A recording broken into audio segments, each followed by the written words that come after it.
It was giving me the creepy vibes, okay? And that's what I want for my horror books. I want to be creeped. I want to feel the spider crawling on the back. I look behind me and nothing's there.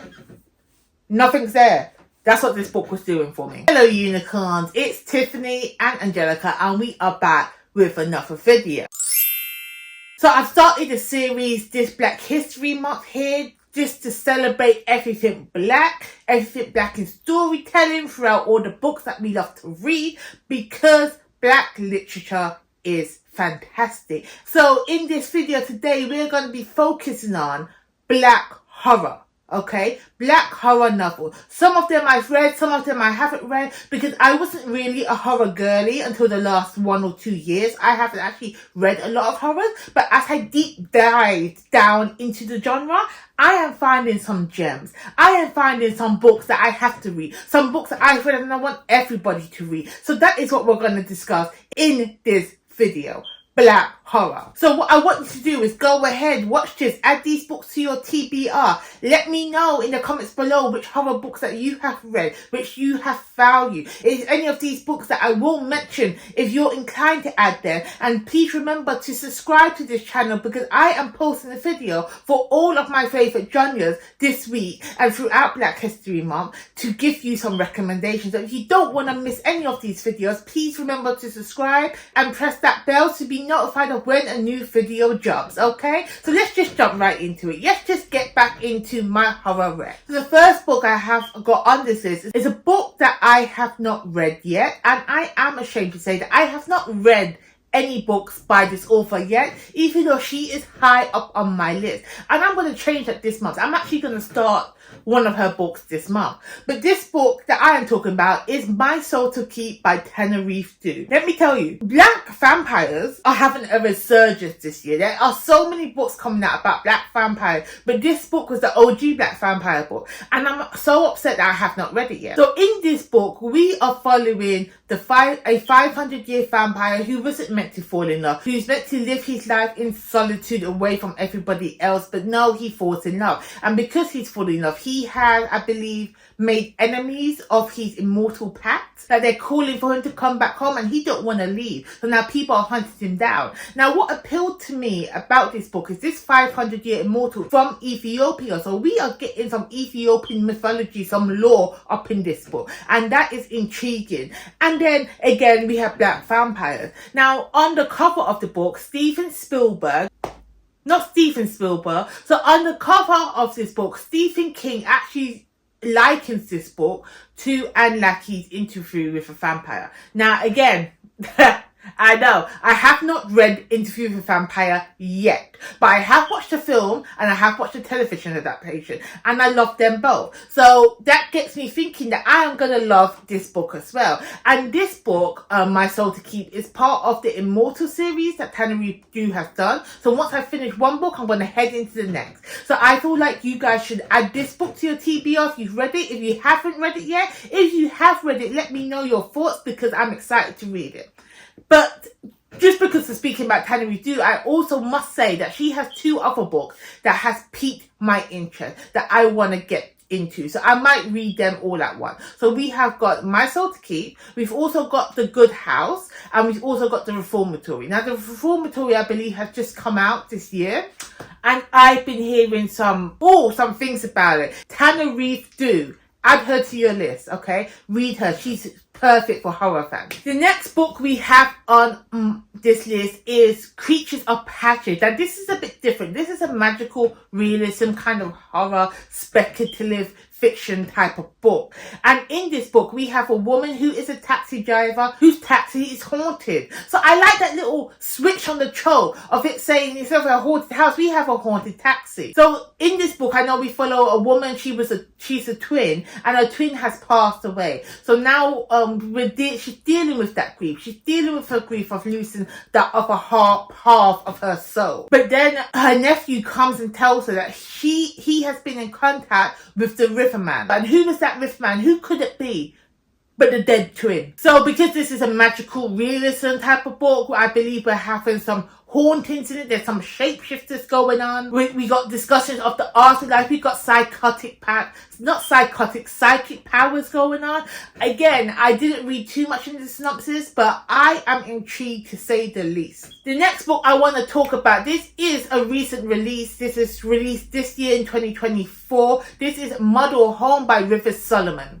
Now, I've read 2 books by River Solomon and they didn't miss a beat. So I have high hopes for this book. So this book follows 3 siblings who, during their childhood, they grew up in a town where they were the only black family. So now these siblings are now grown up. They're now in adulthood. And as they look back on their childhood, they realize that the house that they grew up in, the house in the town that they lived in, was very much haunted. They lived in a haunted house. They didn't realize that when they were children. So as adults, when they realize this, something has drawn them back to the house. Now, I didn't want to read what that something was. I don't want to be spoiled for it. But something has drawn them back to this house. And now, all that creepiness, that eerie atmospheric stuff that they had when they were children, and they realized that this house was indeed haunted, that has all come back. Now it's a haunted house again and they're adults. So it's how they're going to deal with this. What's happening? What's going on? Are they still the only black people in this town? Because they were the only black people back in the day. I wonder. I'm intrigued. And because it is River Solomon, I know it's going to hit, because she did, what's that book she did? Soronan and the Black Mermaid one?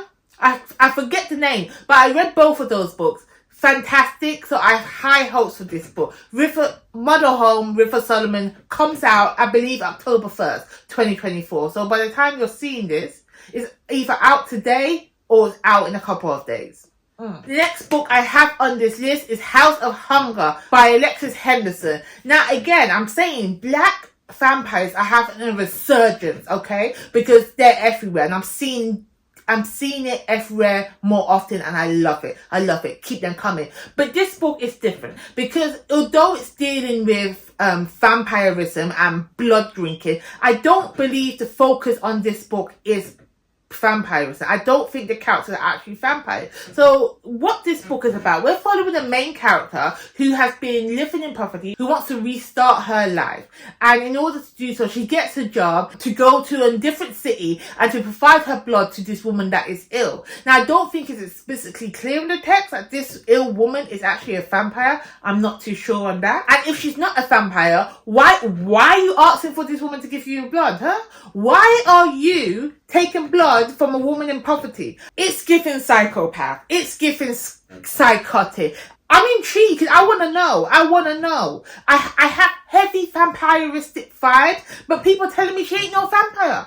So I need to know what the tea is. I'm intrigued. I'm invested. So if you're looking for that creepy element, that thing that, oh, what's going on? This don't make no sense. 1 + 1 does not equal 2. This is the book for you. The next book I have was No One's Gonna Take Her Soul Away. And this is by B.Weaver. And this book came out this year. It's a 2024 release. Brand new. So add it to your TBL. Open your eyes, open your ears and start reading, okay? So in this book, we follow a main character who has recently died. She's gone on to this world that's basically like the afterlife. And she wants to find the goddess that rules over the afterlife. Because she's like, hold up a minute. I know I'm dead, but I'm not meant to be dead. I'm not meant to be here. So send me back. Let me find the person that killed me and set things right. Okay? That's what this book is about. And I'm here for it. I love that energy, because you ain't gonna get away with killing me and live all lardy.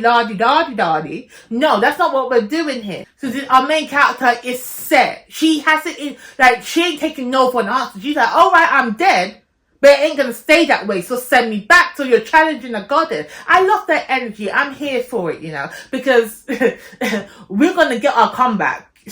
Yes, you might have killed me, but it doesn't mean it's over. Yeah, that's what we're here for. Anywho, so that's what the premise of this book is. So I'm predicting that this book is going to be a top tier level book for me. I haven't read it yet, but it's there. I have it on my Kindle waiting for me. So that's going to be one of my horror black fix this month, because it is Halloween season. So it's going to be read. I have actually read the author's other work called House of Transcendence. And I already know that Amanda B.Weaver can come with the good stuff, okay? Because in House and Transcendence, I loved it. It's about black witches, and she was doing it. She was doing bits in that book. So I believe that this book is going to give me that same vibe, that same energy, that same good writing. So yes, put this on your list. Put them both on your list, actually. So the next book is another new release this year. It's called Camp LAINER. So I am unsure, because when I was doing my research on this book, it seems like Camp LAINER is a real place. I am not sure on that fact. I don't know. I don't care to know. Because if it's horror and it's creepy, it shouldn't be real. It should not exist in my reality. Anywho, let's move on. What is this book about? This book is about our main character. She is sent off to work at the camp for like some community service. She got in trouble, like shoplifting or what have you. So she has to go to the camp, work as a camp counselor and do her community service there. Now, as she is working at this camp in particular, she starts hearing voices. She starts hearing songs happening up in these woods, happening some creepy vibe. Now, I don't understand why people go camping. I don't understand why you want to be up there in the wilderness where the animals and the creeps live. You know people are going to die. If you ever find me camping, you know something's wrong. It's a cry for help. Call the police. Call the Royal Guard. Call the Air Force, okay? Get James Bond. Get MI5. Bring Wakanda to come save me. Something's gone wrong. I shouldn't be out here camping in the woods. Anywho, back to the book. So as I said, she starts hearing these songs, hearing these creepy things back in the camp, and nobody else can hear it but her. And I hear that there's also a serial killer element going on. All I'm hearing is red flags. So if this was really a Camp LAINER, if this is really a real place out there, ain't nobody should be there. It should be locked up. But again, I'm intrigued because I feel that it's giving me a creep factor. And because there's a serial killer involved, you know I love my murder mysteries. You know I love me a little murder, a little stab going on. So I'm intrigued to read it. The next book I want to recommend is ROOTWORK by TRACEY. Now this is a bit different. This is a historical fantasy. So in this book we're following our main characters who are sent to live with their aunt back in New Orleans. Now New Orleans is a perfect setting for a cult, for witchcraft, because you already know you got magical energies all across that landscape, okay? So, as I said, the main character gets sent to go and live with their aunt in New Orleans, and their aunt is teaching them the ways of witchcraftery, okay? Teaching them about their root work, about their histories, about all that good stuff. And let me just tell you, you guys need to value your aunties more, because your aunties are your best. Your aunties are going to tell you the truth. They're going to tell you knowledge that your parents are going to keep from you, okay? Aunties are legit. And you know what the best type of aunties are? The crazy ones. The crazy ones are the realest ones. I'm just saying it. I'm just saying truth right now. Anywho, back to the book. So again, so the aunt, they're living with their aunt, and she's teaching them about the magic, about root work. And obviously something's gonna happen. Obviously something's gonna go wrong. Either a spell goes wrong, they're gonna conjure up Baron Samedi or something. I don't know. Something's gonna go off, and then there's gonna be investigation to put things right. I didn't want to read too much into this book. I don't want to be spoiled for it, but I'm definitely gonna read it, and you should too. It sounds fantastic. The next book I have is Do What Godmothers Say, and this again, it's a recent release. It released this year in 2024. It's already out, so you should be able to read it now if you haven't already done so. So this book, we're following our main character who is newly single, and she's trying to find herself again. So she stays with her aunt. Again, it's the aunties. I'm telling you, it's the aunties. They're hiding them secrets. They know all the tea. Anywho, do what Godmother says. So she goes and lives with her aunt, and she comes across this painting that is known for being haunted. And as she looks at it, she can see there's something wrong with it. And she's getting more freaked out as time goes on, as she keeps looking at this painting. And so she knows there's something weird about this painting. So she does her research. She wants to know who the artist was, who the muse was. She's deep diving into this strange painting that she's found. And the more she finds out, the more she's like, something's wrong, something spooky is happening, something creepy is happening here. Now let me just tell you something. Don't mess with no paintings, because you don't know what they're mixing in with the paint or what conjuring is on them. So again, this one is creepy, this one seems haunting, this one seems like something you can investigate with the character as she goes on trying to delve. What is the secret behind this painting? And I'm here for it. So it's a different kind of spook factor. So I highly recommend this book to you, if you enjoy art, if you enjoy the spook factor, if you enjoy crazy aunties, okay, read this book. So if you was like me and you wasn't really a horror reader, it wasn't really your bag, but you just want to dip your toes in it and just test them out a bit, just to see where it's going, what I recommend you start doing is what I started to do, is read anthologies. Anthologies is a collection of short horror stories that you can just taste test to see what type of horror is for you. And it just so happens that I have 3 horror anthologies that I highly recommend that you read. So the first anthology collection I have is all the Sunken Souls, and these stories are written by all black authors, and some of these books in there are fantastic. I particularly like the one written by LaSalle Sandbury. Brilliant. I actually love old books written by LaSalle Sandbury, so I might have been biased on there, but again, you can taste test particular authors and particular horror stories. It's brilliant stuff. The next anthology series was done by Jordan Peele, the creator of Get Out. So you already know he's bringing something to the tea, and that is Out There Screaming. Now, in this anthology series, you have names. You have big names in publishing. You got Rebecca Roanhurst, N.K. Jemisin, Tannerive Due, just to name a few, that are in the SFS specular fiction scene, that have added in their voices and their stories to this book. And I thought some of them were a bit too not for me, but the majority of the stories in this anthology, they were quite good. I enjoyed myself with it, and that's what made me want to pick up more horror stories. And the last anthology that I want to highlight is The White Guy Dies First, and this is a recent release anthology series, just came out this year, so I haven't actually tested any stories in this book.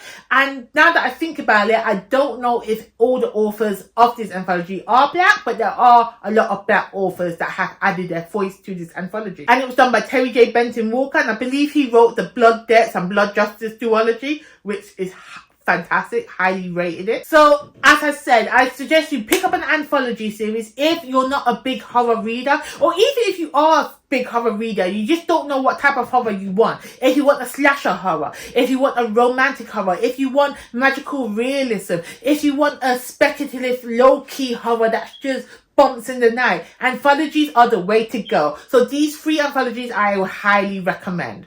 So guys, thank you guys for watching. That is all from me today. Please do let me know in the comments below if any of these horror books appeal to you, if you're going to add it to your TBR, or even if you've already read them. And also, please comment some of your favourite black horror books, because I do want to add more to my TBR. I do want to get into the black horror genre, to be specific. Okay? Thank you guys for watching, and as I said, I am posting a video for every genre to celebrate black literature in this Black History Month. So if you don't want to miss a video from me, please remember to like and subscribe and hit that notification bell, and I will be back with another video shortly.